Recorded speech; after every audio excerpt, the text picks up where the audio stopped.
Tom Brady is your favorite to lead the league in both passing yards and passing touchdowns. He led the NFL in both of those categories last year. Meanwhile, on the not-so-good side, Davis Mills has the shortest odds to lead the league in interceptions, a stat that was led by Trevor Lawrence and Matthew Stafford a year ago. And to break down some quarterback wagers for the upcoming season, we now welcome in our Sportsline senior analyst, Emory Hunt. Emory, last season, Tom Brady led the league in passing touchdowns. Do you like him to do it again this year, or are you backing someone else here? I'm going to back someone else, and it's the reigning MVP in Aaron Rodgers. I feel like he always throws between 37 and 45 touchdowns with 1.5 interceptions. He barely throws interceptions, but I feel like he's in line to lead. I love the receiving core that they've added or built around him, and he's one of those guys that is, that tends to rack up these 2 to 3 yard touchdown tosses to the tailback, to the tight end. So I feel like he's going to get a lot of cheap touchdowns. He's going to get those big, wild, deep touchdowns. Look for him to lead the league in touchdown passes this season. All right, and at plus 800 there for Aaron Rodgers. But what about for any quarterback this season? Who do you like to go over or under their touchdown pass prop for this year, Emory?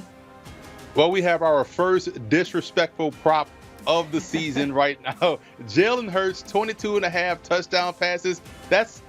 I can't even believe that's an actual prop. So look for him to go over that number. You add A.J. Brown to go along with Devonta Smith, which you already had in Dallas Goedert. You have 2 number 1 receivers on the outside, a very good tight end, a very good offensive line, and you have backs, a bevy of those that can catch the football out of the backfield. So for me, with the second year in his offensive system, his second year with Devonta Smith, but also his best friend, A.J. Brown, I look for Jalen Hurts to really blow it up this year in the passing game. He's going to go over 22.5 touchdown passes. Very disrespectful number.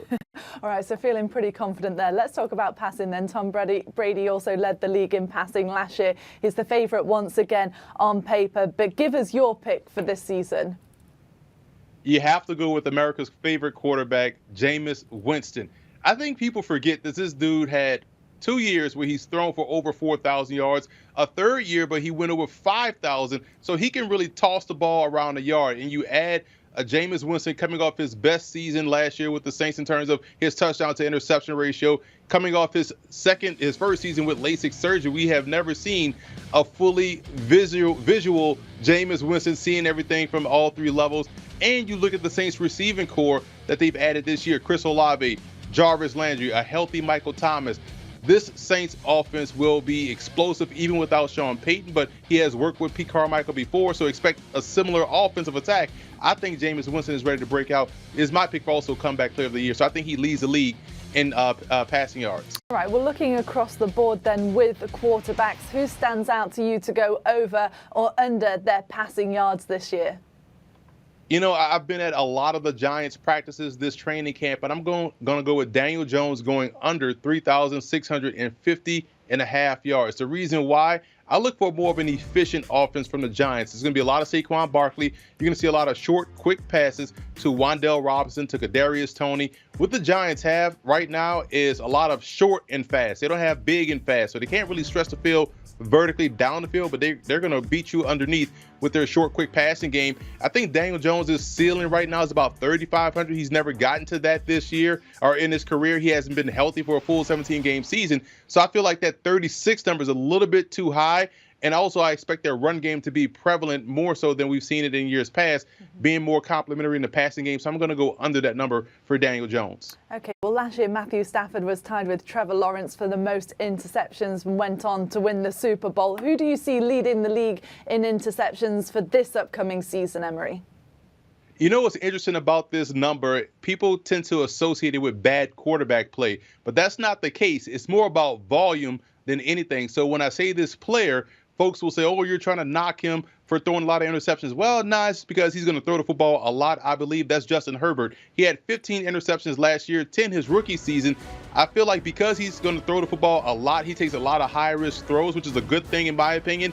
Look for him to have that 15 interception number again while also throwing 36, 37 touchdown passes, so it'll work itself out. But I feel like you either have to look at Stafford, Jared Goff, Justin Herbert, Josh Allen, guys that are high variance throwers. But I feel like Herbert, because of what that Chargers offense look like and how they can put the football at the intermediate level or even deeper down the field, I feel like he's in line to have about 15 picks, which is not bad for him, but should lead the league in that category. Okay, so Justin Herbert, the pick there. And finally, let's get your pick for MVP then. Josh Allen is the favourite to win MVP this season at plus 700. But which quarterback do you think has the most value to win the award this year, Emory?